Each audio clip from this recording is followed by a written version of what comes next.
शहज़ाद गुल साहब ने मुझे मिसिसागा से कांटेक्ट किया और अपनी रुदात सुनाई जो अपने बेटे के पास गुज़िश्ता 2.5 महीने से कनाडा में मुकीम है। शहज़ाद गुल साहब की अपनी एज 65 ईयर्स है और उनकी मिसेस का पहले इंतकाल हो गया हुआ था। तो उनका बेटा कनाडा में गुज़िश्ता 10 साल से रह रहा है। ये पहली बार हुआ है कि शहज़ाद गुल साहब भी अपने बेटे के पास कनाडा आए हैं। तो वो बताते हैं काफ़ी कुछ अपनी कनाडा की लाइफ के बारे में, जो मुझे लगा कि आपके साथ शेयर करना बहुत ही ज़रूरी है, क्योंकि बहुत लोग यहाँ पर अपने पेरेंट्स को लाते हैं। कई दफ़ा उम्र रसीदा वालदैन भी जिनके बच्चे कई सालों से बाहर के मुल्कों में मुकीम होते हैं, उनकी शक्ल को देखने के लिए तरसे होते हैं, तो उनसे मिलने के लिए जाना चाहते हैं और उसके लिए उनको अगर पाकिस्तान छोड़कर बाहर भी कुछ अरसा रहना पड़े तो उसके लिए भी ज़हनी तौर पर राज़ी होते हैं। तो कनाडा की लाइफ कैसी होती है, शहज़ाद गुल साहब ने अपनी क्या आप बीती सुनाई है, वही आपके गोश गुजार आज करूँगा। आज की कहानी रोज़ाना की वीडियो से इस तरह मुख्तलिफ है कि वैसे तो किसी न किसी लड़की या ख़ातून की कहानी आम तौर पर होती है, लेकिन आज एक बुरगज़ीदा शख्स जो पाकिस्तान में रावलपिंडी में अपनी बड़ी सी हवेली में रहता था और अब अपने बेटे के पास कनाडा आ गया है, क्या फ़र्क महसूस करता है पाकिस्तान और कनाडा की लाइफ में एज़ एन एजड फादर, वही आपको आज की वीडियो में पता चलेगा। तो सुनिएगा, बहुत दिलचस्प है। बैकग्राउंड में आपको मैं दिखाऊंगा, आज हमने घर से बाहर रफ्तारी की थी पोपोइज़ पर और साथ में हमने एक पिज़्ज़ा भी ऑर्डर किया था, तो वो आपको बैकग्राउंड में देखने मिलेगा। सबसे पहले इस वीडियो को एक थम्स अप दे दीजिए और अगर आपने चैनल को अभी तक सब्सक्राइब नहीं किया हुआ तो प्लीज़ सब्सक्राइब कर लीजिए। तो चलें कहानी शुरू करते हैं।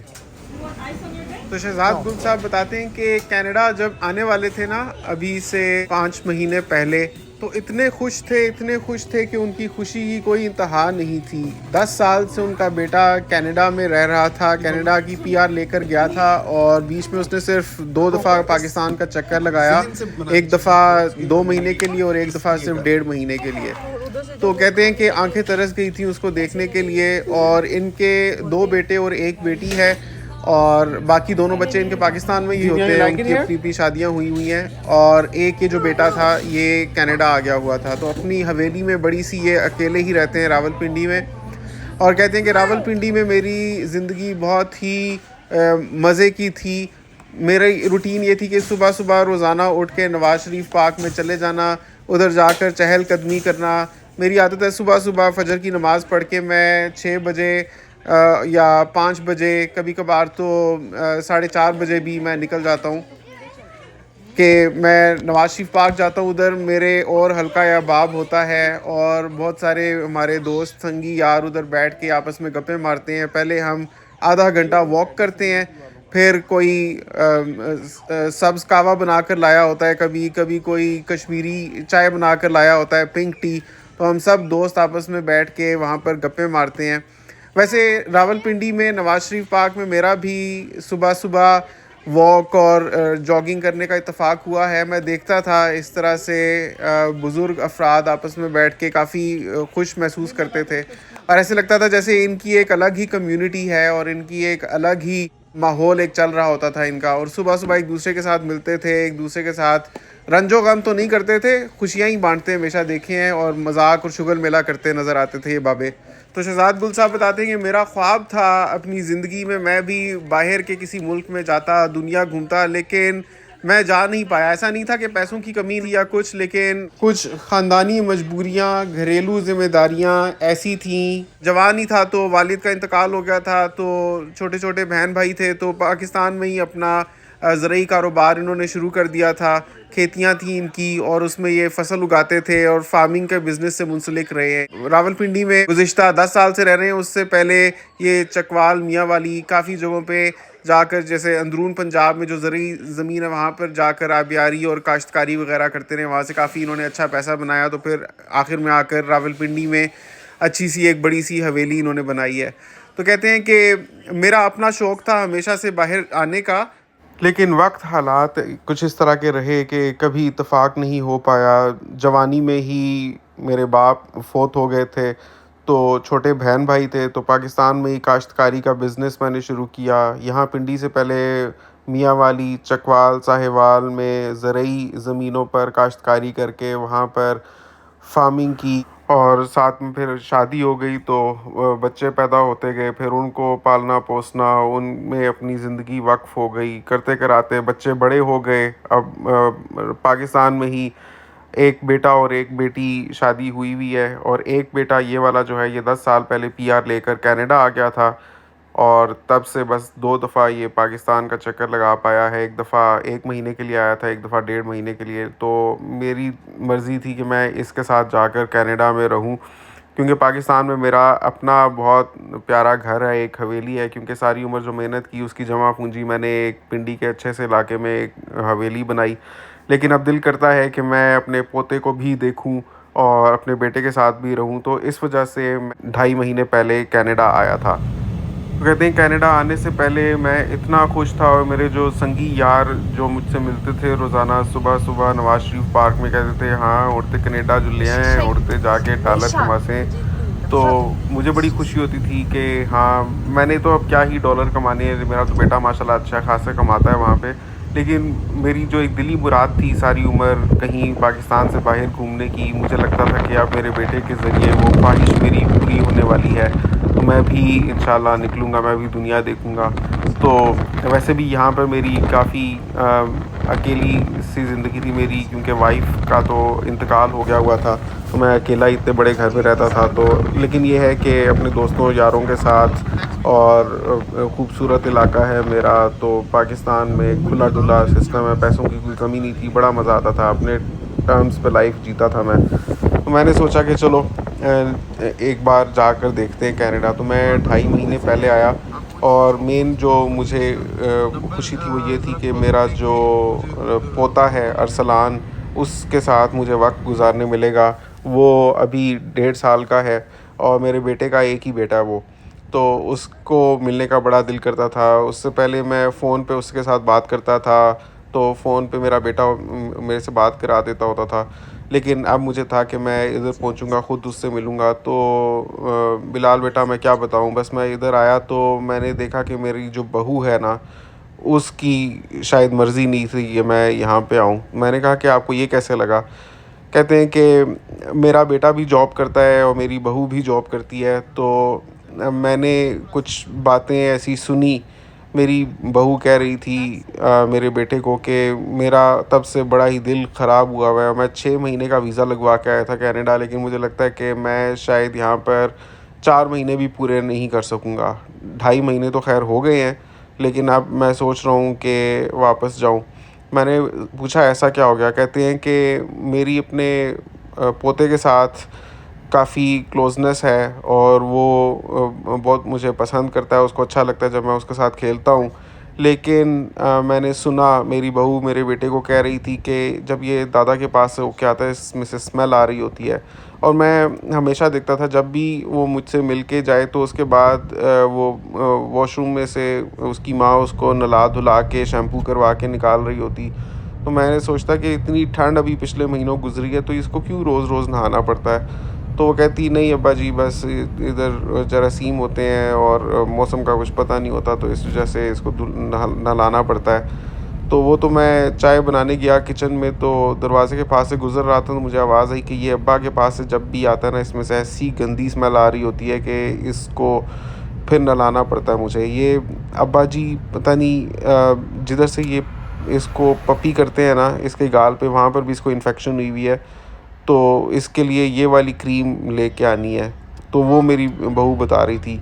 अब ज़ाहिर है मेरी कोई नीयत तो नहीं थी ये बातें सुनने की, लेकिन एक ही घर में रहते हुए कुछ कान में पड़ जाती हैं बातें, और जब वो अपने ही बारे में हो तो दिल पर तीर की तरह से वो चलती भी हैं और छलनी भी कर जाती हैं।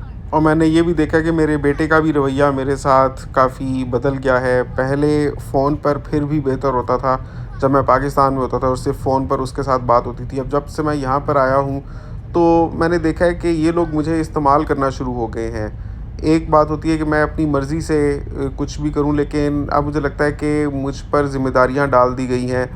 मेरी बहू भी काम करती है, मेरा बेटा भी काम करता है, और जो छोटा बेटा है उसकी पीछे देखभाल के लिए मुझे लगता है कि मुझे यहाँ पर बुलाया गया है। जो मुझे करने में कोई मसला नहीं है, क्योंकि मैं वैसे ही उसका दादा हूँ, और मुझे पता है कि मैं इतने अरसे उससे दूर रहा हूँ, और मुझे बड़ी तड़प थी उसके लिए। लेकिन फिर उसके बाद अगर ऐसी बातें उसके माँ-बाप मेरे बारे में सोचते हैं तो मुझे बहुत ही उससे दुःख पहुँचा। और दूसरी ये चीज़ कि अब मेरा बेटा मुझे बहुत ही खुलेआम बोलना शुरू हो गया है कि अब्बा जी कुछ बढ़ा दिया करो जब मैं ऑफ़िस से आता हूँ, तो क्योंकि सिमरन भी काम पर जाती है और मैं भी काम पर जाता हूँ, तो हम जब वापस आते हैं तो कुछ खाने को भी नहीं बना होता। तो आप कुछ बना दिया करें। उसको अंदाज़ा है कि मैं अपने घर में खुद पकाता हूँ, क्योंकि मेरी बेगम का इंतकाल हो गया हुआ है इस वजह से, वरना तो शायद वो मुझसे ये तकाज़ा ना करता। लेकिन उनकी मर्ज़ी ये होती है कि उनके घर आने से पहले मैं खाना बना कर रखूँ और खाना रेडी हो, और उनकी वो दौरानिया जिसके लिए वो ऑफ़िसेज़ में गए होते हैं, उसके लिए मैं पीछे से अरसलान की देखभाल करूँ। तो मैं इधर आकर मुझे एक काम मिल गया है इन लोगों घर में काम करने वाला। मैं एक ऐसा मुलाज़िम हूँ जिसकी कोई तनख्वाह नहीं है और मैं तो अकेला हूँ। मुझे लगता है कि मेरे साथ के जो और भी बाबे-बाबियाँ हैं, उनको भी काम मिले हुए हैं अपने-अपने घरों में। ये मामला सिर्फ़ मेरे साथ ही नहीं है कि मुझसे तवक्को की जाती है काम करने की। मैं क्योंकि फ़ारिग होता हूँ तो मैं पार्क में भी जाता हूँ घर के करीब, तो वहाँ पर और भी जो लोग आए होते हैं, कुछ पाकिस्तान से, ज़्यादातर इंडिया से भी बहुत से आए हुए होते हैं। तो उनके साथ भी मेरी बात होती है, तो उनका भी इसी किस्म का इधर लाइफ़स्टाइल है कि जो उनके पोते-पोतियाँ, नवासे-नवासियाँ हैं, उनके काम उन्होंने करने होते हैं। किसी को स्कूल लेना छोड़ना होता है, तो किसी का नाश्ता बनाना और उसको खिलाना होता है, और किसी को डे केयर सेंटर में छोड़ना होता है। तो उनके जो बच्चे हैं ना, उन्होंने अपने बच्चे उनके सुपुर्द किए हुए हैं। तो बिलाल बेटा, कनाडा में जो हम लोग आते हैं ना, पाकिस्तान से या इंडिया से, जिनके बच्चे यहाँ पर हैं और वो नौकरियाँ कर रहे हैं, तो हम भी यहाँ पर नौकर बनकर आते हैं। लेकिन ऐसे नौकर जिनका कोई मुआवज़ा नहीं होता, बल्कि अपने बच्चे पालने के बाद अगली पौध को पालने की ज़िम्मेदारी हमारे सर पर आ जाती है, हमारे कंधों पर आ जाती है। और चाहे हम कितने भी थके हुए हों और हम कितने ही बीमार हों, हम अपनी इन ज़िम्मेदारियों से सुबकदोश नहीं हो सकते। हमें उनको निभाना ही पड़ता है, ताकि हमारा जो वजूद है यहाँ कनाडा में वो एक्सेप्ट हो जाए हमारे बच्चों को, और हम उनके कंधों पर बोझ की तरह से उनको महसूस ना हो। मैंने कहा, अच्छा थोड़ा ये तो बताएँ कि पाकिस्तान की निस्बत आपकी ज़िंदगी इधर आकर बेहतर हुई है, या आप समझते हैं कि पाकिस्तान में आप ज़्यादा खुश थे, ज़्यादा खुशहाल थे, आपकी ज़िंदगी ज़्यादा बारौनक थी? तो कहते हैं कि बिलाल बेटा, बस मुझे मत छेड़ो, मत छेड़ मलंगा नूं। मैं एक दफ़ा बात करना शुरू हुआ ना, तो तुम कहोगे कि एक दास्तान थी सुनाने के लिए, और मुझे समझ नहीं आ रही मैं कहाँ से शुरू करूँ और कहाँ ख़त्म करूँ। पाकिस्तान में मेरे पास कोई अभी औलाद नहीं थी, सब अपने-अपने घरों के हो गए थे। मेरी बेगम का भी इंतकाल हो गया हुआ था, लेकिन मेरी अपनी एक पुरआसाइश ज़िंदगी थी, अपनी एक मेरी बड़ी प्यारी-सी हवेली थी, जिसमें किसी किस्म के पैसे की कोई कमी नहीं थी। पाकिस्तान में लोड शेडिंग होती है, लोग एसी नहीं चला सकते, ना हीटर चला सकते हैं। मेरे घर में जब मर्ज़ी मैं एसी चलाता, हीटर चलाता, किसी चीज़ की कमी नहीं थी। अपना मेरा ट्यूबवेल था, वहाँ से हमारा पानी आता था, ना पीने वाले पानी का मसला, ना कुछ। और सुबह-सुबह मैं वॉक पर जाता था, मेरे उधर संगी यार थे, उनके साथ गप-शप लगाना, उनके साथ दुःख-सुख बाँटना। सुबह-सुबह नवाज़ शरीफ पार्क में कभी मैंने सब्ज़ कहवा बना कर ले जाना, कभी अकरम ने गुलाबी चाय बना के ले आनी, कभी कोई सैंडविच बना कर ले आता था, कभी कोई अंडे बॉयल करके ले आता था, हम सब मिल के बैठ के खाते थे। कभी कोई मौसमी फल वग़ैरह, कोई माल्टे, किन्नू वग़ैरह कोई ले आता था, तो हम छिलके उतार-उतार के नमक लगा-लगा के खाते थे, साथ में गप्पे मारते थे। किसी ने नवाज़ शरीफ की साइड लेनी, तो किसी ने फ़ौज की साइड लेनी, तो किसी ने इमरान खान की साइड लेनी। तो दुनिया भर का कोई मामला नहीं होता था जो हम उधर डिस्कस नहीं करते थे, जिस पे तबसरा नहीं होता था, बहस नहीं होती थी। तो हल्ला-गुल्ला होता था, कभी किसी की सालगिरह हो रही है, 70वीं सालगिरह, कभी किसी के घर में क्या है, कभी क्या। तो हमारे घर में भी लोग आए रहते थे और मैं भी जाता था। तो किसी किस्म का मुझे वहाँ पे मसला नहीं था। यहाँ कनाडा में आके मैं एक कमरे में कैद होके रह गया हूँ। अब 3 बेडरूम अपार्टमेंट लिया हुआ है मेरे बेटे ने। बड़ा प्यारा अपार्टमेंट है और बड़ी खूबसूरत बिल्डिंग है। तो इधर जो है मैं एक कमरे में रहता हूँ और बाकी एक कमरा मेरे पोते का है और एक कमरा मेरे बेटे और बहू का है। तो अपने एक कमरे में ही मैं रहता हूँ, क्योंकि अगर मैं ज़्यादा चलूँ फिरूँ तो इंसान को अंदाज़ा हो जाता है ना कि उसका चलना फिरना बाकियों को पसंद आ रहा है या नहीं, उसकी मौजूदगी कहाँ तक पसंद की जा रही है। मेरे लिए यही पसंद किया जाता है कि मैं अपने कमरे में ही रहूँ और वहीं से मेरी सारी ज़रूरियात पूरी होती हैं। पाकिस्तान में मैं था तो फिर भी हफ़्ते में कोई 1-2 दफ़ा 5 मिनट की कॉल आ जाती थी मेरे बेटे की। जब से मैं कनाडा आया हूँ तो ना बेटा कभी मेरे कमरे में आता है, ना बहू मेरे कमरे में आती है। बल्कि कई-कई दफ़ा ऐसे होता है कि पूरा-पूरा दिन गुज़र जाता है कि एक दफ़ा बात भी नहीं होती हमारी आपस में। तो इधर आकर मुझे ज़्यादा अजनबियत हो गई है अपने बेटे और बहू के साथ, और मेरा जो पोता है, बस उसके साथ जो मेरी नज़दीकी है या क्लोज़नेस है वो इसी वजह से है कि बेटा और बहू काम पर जाते हैं तो पीछे से उनको कोई इंतज़ाम चाहिए होता है उसकी देखभाल करने के लिए, तो वो मैं उनको मिल गया हूँ। वरना उनकी मौजूदगी में वो पसंद नहीं करते कि पोता दादा के पास रहे। उनकी मर्ज़ी होती है कि बस वो उनके पास हो और अपने बाकी के काम-काज करे या प्ले एरिया में चला जाए, लेकिन मेरे साथ वक़्त बिताना वो अच्छा नहीं समझते। तो मैंने कहा मौसम वगैरह आपको कैसा लगा? चलें वो तो बताएँ। तो कहते हैं मौसम की मैं क्या बताऊँ, पाकिस्तान में तो मैं बड़ा खुश था। मुझे सारी उम्र, अभी मेरी 65 साल उम्र हो गई है, लेकिन कभी ना मुझे हड्डियों का दर्द हुआ, ना मेरे सर में दर्द हुआ, ना मुझे कभी ठंड लगी, ना मुझे कोई खाँसी, नज़ला ज़ुकाम कभी हुआ। इधर जब से आया हूँ तो ऐसा मैं पकड़ा गया हूँ, कभी क्या मसला होता है, कभी कोई मसला होता है मेरे साथ। तो इधर की इतनी शदीद सर्दी है कि मेरे तो जोड़ों में दर्द बैठ गया है। मैंने कहा कि आप सर्दी में बाहर थे, आप तो अंदर रहते, इधर तो इतने वेंटिलेटेड और इतने एयर कंडीशन्ड घर होते हैं। तो कहते हैं क्या करूं, अभी पिछले दिनों इतनी ज़्यादा सर्दी थी कि मुझे बर्फ़ें भी साफ़ करनी थी, और दरअसल बेटा और बहू काम पर होते हैं तो बेटा मुझे कह जाता था कि अब्बा जी ये जो रैंप है इसके ऊपर से बर्फ़ हटा देना। तो बिलाल, पता नहीं तुमने कभी बर्फ़ हटाई है कि नहीं, लेकिन अगर कभी हटाई हो तो तुम्हें अंदाज़ा हो। तो हम तो खैर ठीक है, 65 साल का मैं हूँ, कभी कोई मसला हुआ नहीं, लेकिन जब बंदा सर्दी में निकले और बाहर निकल के बर्फ़ साफ़ करे तो फिर लग पता जाता है। तो 1-2 दफ़ा बर्फ़ें साफ़ की, तब से ऐसा दर्द बैठा है मेरे जोड़ों में कि अभी तक ठीक नहीं हुआ। बल्कि एक दफ़ा मैं फिसल भी गया था बीच में, तो बहुत शदीद दर्द हुआ मुझे ये कूल्हे की हड्डी में।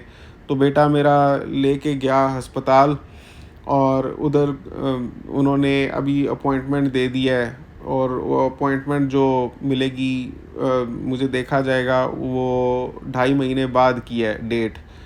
पता नहीं 2.5 महीने तक बिलाल बेटा मैं इधर रहता भी हूँ कि नहीं। उन्होंने कोई शुरू में तो पेन किलर्स वगैरह दिए हैं और कुछ किया है, लेकिन एक और चीज़ की अपॉइंटमेंट है, तो उसमें पता नहीं क्या चेक करेंगे, लेकिन वो 2.5 महीने बाद होगा। मैंने कहा अभी आपको आराम है? कहते हैं कि अभी बस मैं थोड़ा सा बेहतर हूँ, लेकिन मुझे लगता है कि मैं बस पाकिस्तान चला जाऊँगा। इधर मैंने देख लिया है, मेरा शौक़ पूरा हो गया है। मुझे समझ आ गई है मेरे बेटे और बहू को कितना प्यार है मेरे से, और मेरा कनाडा बुलाए जाने का मकसद क्या था असल में।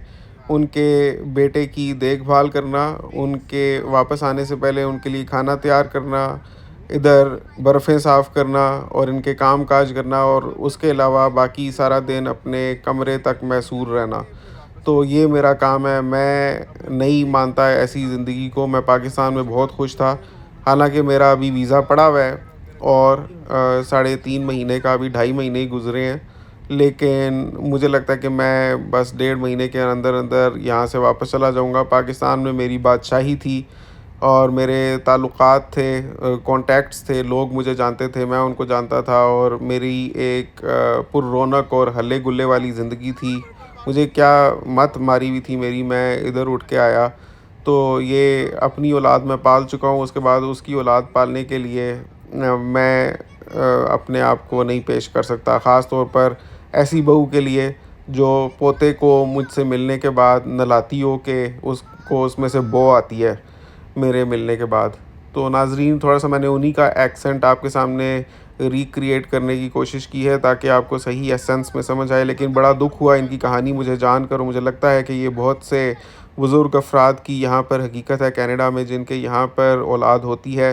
तो वो अपने बच्चों की ज़िम्मेदारियाँ अपने बूढ़े माँ-बाप के कंधों पर डाल देते हैं। फिर चाहे उनको डे केयर सेंटर्स में ले जाना या पिकअप करना हो या उनको स्कूल्स में पिक एंड ड्रॉप करना हो या घर की ग्रोसरी लानी हो या उनकी एब्सेंस में उनके लिए खाना बनाना हो या घर की सफाई-सुथराई करनी हो, एक तरह से हाउस हेल्प उनको मिल जाती है अपने बूढ़े माँ-बाप की शक्ल में।